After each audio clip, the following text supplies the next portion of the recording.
Alors, Allô? bonsoir, Sundiata le Conquérant. Oui, bonsoir, cher frère Clara. Comment allez-vous? Je vais très bien chez vous. Oui, grâce à Dieu, tout va très bien. Je vous remercie. Ok. Donc, on va vous laisser la parole. Merci beaucoup. Je vous en prie. C'est un honneur pour moi de prendre la parole. Alors aujourd'hui, je vais m'exprimer sur deux sujets. Le premier sujet, il concerne la route Kanawolo-Korogo, qui est d'une distance de 90 km. Et le deuxième sujet, il concerne le niveau de traitement des travailleurs dans le secteur privé. Alors, vous avez dû remarquer certainement, bien avant la CAN 2023, il y a un certain nombre d'infrastructures qui étaient en réhabilitation sur toute l'étendue de la Côte d'Ivoire, dont certaines routes. C'est dans ce cadre que l'axe Kanawolo-Korogo était également en réhabilitation. Et les travaux de réhabilitation sont terminés depuis quelques semaines, on va dire, puisque les travaux même ont pris fin pratiquement à la veille de la CAN. Donc on va dire fin décembre 2023. Voilà. Alors la voie est ouverte à la circulation, mais en réalité, la voie était déjà ouverte à la circulation, quand bien même elle était en réhabilitation. Alors, aujourd'hui, malheureusement, il y a eu un accident sur cette route et il se trouve que l'accident est lié à une crevaison d'un pneu avant. C'était un car en provenance du district du Denguélé, dont l'un des pneus a crevé sur le parcours, donc le car a dû perdre le contrôle pour se retrouver dans les décors et il y a eu malheureusement un mort, des blessés et aussi certains s'en sont sortis sains et saufs. Tant mieux pour ceux qui n'ont rien eu. En même temps, c'est en cela que j'ai appris que la route, c'est vrai, elle est terminée, elle est toute neuve, mais selon certains conducteurs, cette route, lorsque vous circulez là-dessus, vous avez l'impression que le véhicule n'est pas bien équilibré, ou parfois on a l'impression que la voiture, elle vibre, ou alors il y a quelques secousses. Donc lorsqu'on relève ces aspects, on peut déjà se poser la question, est-ce que la chaussée est de très bonne qualité? Ou bien même, pour couper court, est-ce que la chaussée est de bonne qualité? Bon, une personne, deux personnes, troisième personne, tous les trois m'apprennent que effectivement, quand on roule sur la voie, on a l'impression que la voiture n'est pas équilibrée. Bon, si trois personnes disent ça, est-ce qu'on peut rejeter du revers de la main s'ils ont effectivement pris le volant sur la voie?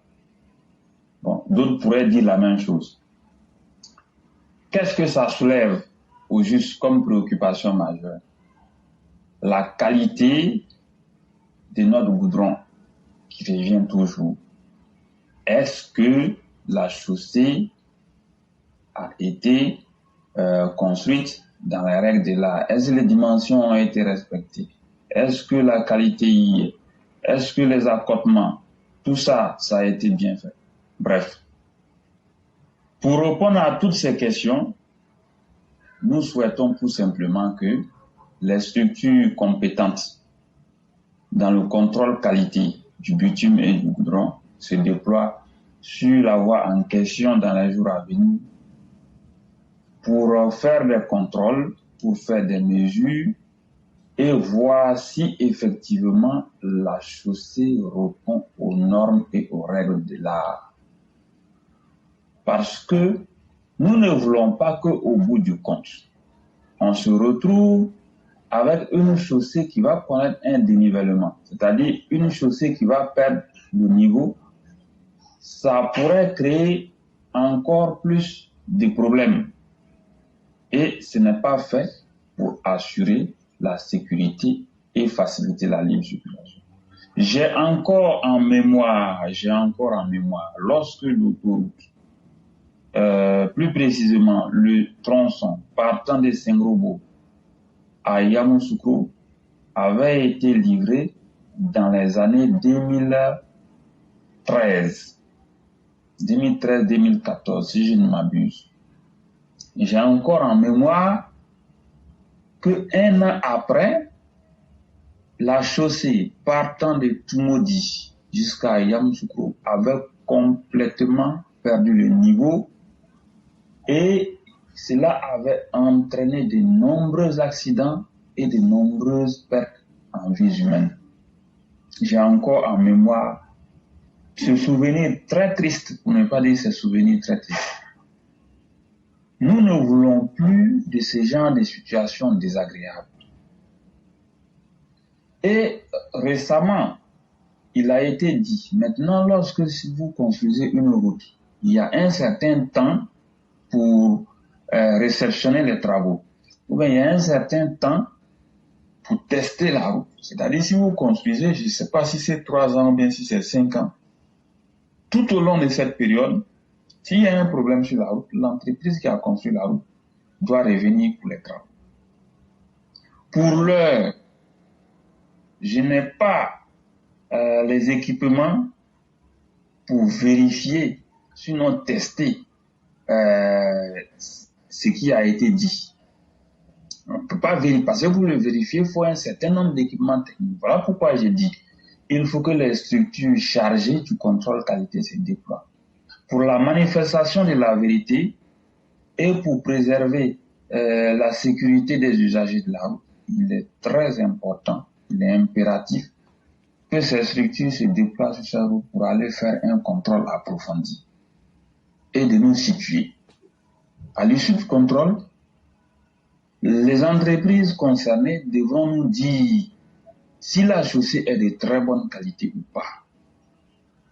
S'ils savaient que la chaussée n'est pas de bonne qualité,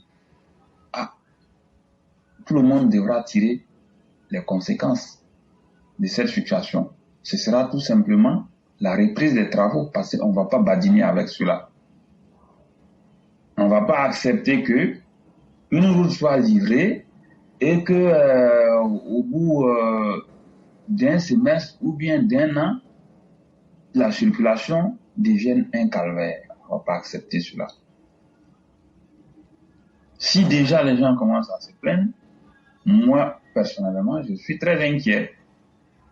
Parce que je me souviens que l'entreprise en charge de la réalisation de ces travaux avait d'énormes difficultés pour boucler les travaux. Donc, il y avait pas mal de soucis. Bon, l'entreprise s'est arrangée, comme on l'a dit, pour honorer son cahier des charges en ce qui concerne les délais, c'est-à-dire livrer la route à la veille de la CAN. Mais est-ce que c'était cela les seules prérogatives? Moi, je ne suis pas sûr. Il est clair que maintenant, nous ne voulons plus encore du goudron qui va se dégrader en un temps record. Donc vraiment, nous attirons l'attention des décideurs pour demander aux structures compétentes de se redéployer sur le terrain pour aller contrôler la chaussée et de nous dire ce qu'il en est. Parce que nous voulons des routes de qualité supérieure. Nous voulons que la sécurité routière soit garantie. Nous voulons également préserver la vie des usagers de la route. Ça, c'est le premier sujet. Deuxième sujet, le niveau de traitement salarial des travailleurs du secteur privé. Vous êtes sans ignorer que, en Côte d'Ivoire, lorsque le président de la République, son Excellence M. Alassane Ouattara, il a pris fonction, il a amélioré le revenu des fonctionnaires et agents de l'État. Ceci n'est pas l'objet d'un doute, c'est connu. Et j'ai toujours dit, tous les fonctionnaires qui ont pris fonction jusqu'avant le 7 août 2022, sans exception, je pèse bien même, eux tous ont eu des augmentations variant de 20% à 90% de leurs revenus, comparativement aux dates où ils avaient pris fonction. Et cela, selon les grades, selon les secteurs d'activité et selon les catégories. Je pèse bien mes mots. Tous les fonctionnaires sans exception, selon les grades, les catégories et les secteurs d'activité, ont eu une augmentation variant de 20% à 90% de leurs revenus. Pour tous ceux qui ont eu à prendre fonction avant le 7 août 2022. Voilà. Moi, je suis assez honnête et reconnaissant pour dire que, comparativement à la date où j'ai eu à prendre fonction, et aujourd'hui, j'ai eu une augmentation de 75% de mon revenu. Ça veut dire quoi? Si j'avais 100 000 francs avant, maintenant, c'est 175 000 francs CFA. Et cela, je suis entièrement reconnaissant au président de la République, son Excellence M. Alassane Ouattara. Maintenant, le président de la République, il ne peut pas prendre toutes ces décisions sans trouver de quoi arrêter au secteur privé pour les encourager à améliorer le revenu des travailleurs du secteur privé. Ça, je suis sûr que dans les discussions avec le secteur privé, des choses ont été faites pour améliorer même la situation du secteur privé, mais aussi pour qu'en retour, les travailleurs aussi gagnent leur compte. Non seulement des actions ont été prises pour que les entreprises même puissent s'en sortir, mais aussi les travailleurs arrivent à joindre les deux bouts. Parce que c'est cela, hein, il n'y a pas que les fonctionnaires dans le secteur privé. Mais quelle est la réalité sur le terrain? Est-ce que ce que le gouvernement veut, ou bien est-ce que ce que le chef de l'État, son excellent M. Alassane Ouattara veut, est-ce que c'est ce qui est appliqué sur le terrain? La question, elle reste posée. Il y a des entreprises du privé qui traitent très bien les gens. Mais il faut reconnaître la majorité aujourd'hui, 90 à 95%, traitent très mal les travailleurs. Ça, on ne peut pas cacher cela. Dans ce pays, c'est connu. Dans le secteur privé, très souvent, ce sont les grands patrons, les cadres qui s'arrangent entre eux, ils se partagent les gros morceaux et les autres travailleurs, on leur donne les os à manger. Voilà la réalité du terrain. Au point que vous voyez souvent, ça se plaint, ça bouillonne, ça dit des choses, mais au fond, est-ce que cette volonté de la part des dirigeants d'entreprises du secteur privé de rehausser ou bien d'améliorer le revenu de leurs travailleurs, est-ce que cette volonté y est? C'est toute la substance de la question. Quand on voit que malheureusement, il y a des cabinets de placement qui sont dans les secteurs d'activité du privé, qui cherchent les travailleurs, là encore, on se pose bien les questions. Est-ce que les choses telles qu'on veut, est-ce que les choses s'appliquent pour que le revenu soit amélioré? Nous en doutons fort. Les cabinets de recrutement qui se comportent comme des mafias, qui en réalité s'accaparent une partie du revenu de certains travailleurs. Ces cabinets sont bien connus, mais moi, je n'ai pas besoin de donner de nom. Je reviens là-dessus pour que les services compétents, sinon les structures compétentes, jouent leur rôle. Voilà. Moi, je n'ai pas le pouvoir de faire quoi que ce soit. Je n'ai pas le pouvoir de résoudre ce problème. Je ne veux pas aussi me substituer à ceux qui sont assez compétents pour résoudre ce problème. Mais est-ce que ceux qui sont compétents à résoudre ce problème-là arrivent à résoudre le problème comme il le faut? La question, elle reste posée. Est-ce qu'aujourd'hui, lorsque quelqu'un est nouvellement recruté, en passant par les cabinets de recrutement, est-ce que le bulletin de salaire qui est déclaré, est-ce que c'est ce montant sur le bulletin de salaire, est-ce que c'est ce vrai montant que le travailleur reçoit réellement? La question reste posée. Est-ce qu'il n'y a pas de structure privée où on fait 2 bulletins pour les travailleurs du privé? La question reste posée. Est-ce que les employés du secteur privé, est-ce que certains sont déclarés à la CNPS selon les règles de l'art? La question reste posée. Voilà. Est-ce qu'il y a cette volonté réelle-là de vraiment bien traiter le travail du secteur privé? Les questions restent posées. Toutes ces questions, pour trouver solution à toutes ces questions, moi je pense qu'il faut des décisions fortes. Nous le disons pour encourager ceux qui font leur travail dans ce domaine d'aller au bout de ce qui leur a été confié comme mission. Allez-y mener vos enquêtes. Allez-y vérifier. Allez-y regarder. Est-ce qu'avec un salaire de 70 000 francs, 75 000 francs ou bien 100 000 francs, est-ce que je peux payer un loyer, je peux payer le déplacement et puis nourrir une famille? La question est là.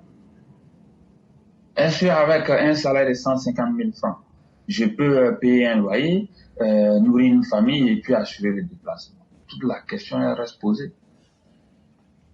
C'est tout cela.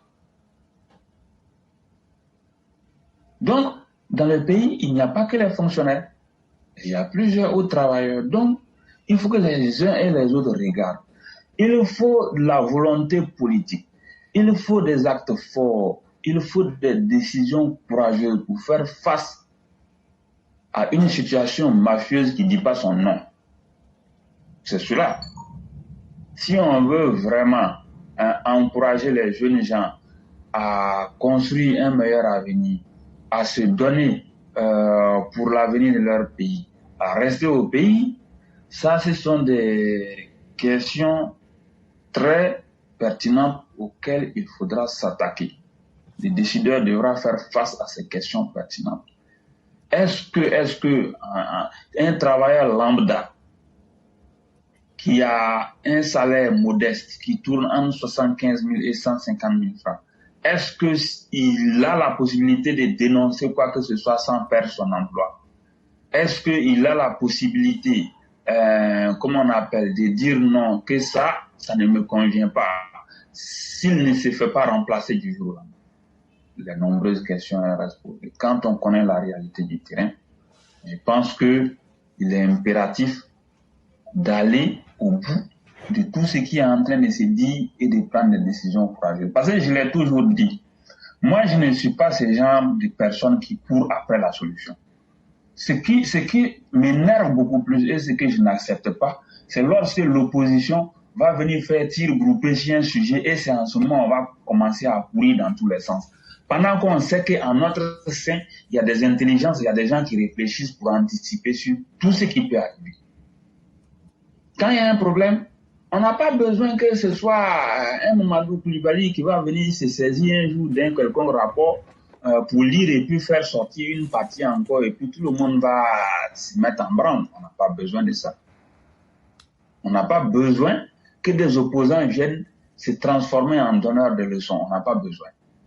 On n'a pas besoin que des journalistes viennent encore se faire la publicité gratuite en s'attaquant à des problèmes pendant qu'on sait que ces problèmes-là existent déjà. Il faut les résoudre. Donc moi, personnellement, je reviens là-dessus. Ça fait 1 an, 2 ans, 3 ans que je parle de ça. Mais est-ce qu'il y a solution? Bon, pour l'heure, moi, personnellement, je n'ai pas encore eu vent de ce qu'il y a eu solution. Le jour où il y aura solution, moi, je vais savoir. Donc, voici ce que je voudrais dire aujourd'hui. Si vous avez quelque chose à ajouter, je vous écoute. Vraiment, merci beaucoup, le concurrent. Merci d'avoir traité des sujets avec beaucoup de délicatesse et surtout, mais avec beaucoup de justesse. Quand on regarde aujourd'hui les conditions même du privé, c'est pas toujours des plus reluisantes. Et c'est ce qui fait que beaucoup de personnes veulent aller dans le public. pour avoir un salaire garanti et pour améliorer leurs conditions de vie. Mais en toute sincérité, que vaut un travail qui ne vous permet pas de vivre décemment? Ça pose vraiment un problème sérieux. Et aussi, l'État peut voter des lois, mais dans leur application, s'il n'y a pas de suivi pour que la réalité prouve que les lois sont appliquées, très peu de personnes appliqueraient ces lois-là. Il faudrait que l'État soit conscient de cette faille. Et votre premier sujet concernait les routes. Une route réalisée, c'est le bonheur qui est offert aux populations. Mais avec toutes les réalisations qui sont faites, il y a deux problèmes fondamentaux. Est-ce que ces routes-là sont faites en respectant les normes pour sécuriser la vie des gens? Et est-ce que ces routes-là sont faites pour qu'elles puissent durer dans le temps? Voilà les deux grandes inquiétudes que moi j'ai. D'abord, je veux que l'œuvre du président Ouattara soit pérennisée le plus longtemps possible dans la durée pour que les générations à venir puissent s'inspirer et qu'on puisse trouver des super Ouattara pour dire qu'on peut faire mieux. Mais en même temps aussi, en fonction de ce que vous avez dit, forcément on mettra l'état de la route en question. Est-ce qu'il n'y a pas de défaillances au niveau même de la route? La question reste posée. Et je crois que tous ceux qui sont les spécialistes du domaine doivent quand même essayer de penser à ces réalités-là pour que non seulement nous puissions sauver des vies, mais qu'on puisse aussi pérenniser ces acquis-là pour le bonheur des populations, mais surtout pour l'image de l'homme qui s'est sacrifié et qui a fait autant de sacrifices pour que les uns et les autres puissent en bénéficier. Vraiment, merci beaucoup le concurrent pour tous ces efforts que vous faites. Merci de toujours être dans l'avertissement et dans l'anticipation. Je crois que c'est la meilleure méthode d'agir et cela devrait inspirer les uns et les autres. Vraiment, merci infiniment à vous et on allait vous souhaiter une excellente soirée. Je vous remercie beaucoup. Portez-vous bien. Excellente soirée à tout le monde. Merci infiniment et bien des choses à toute la famille. Merci.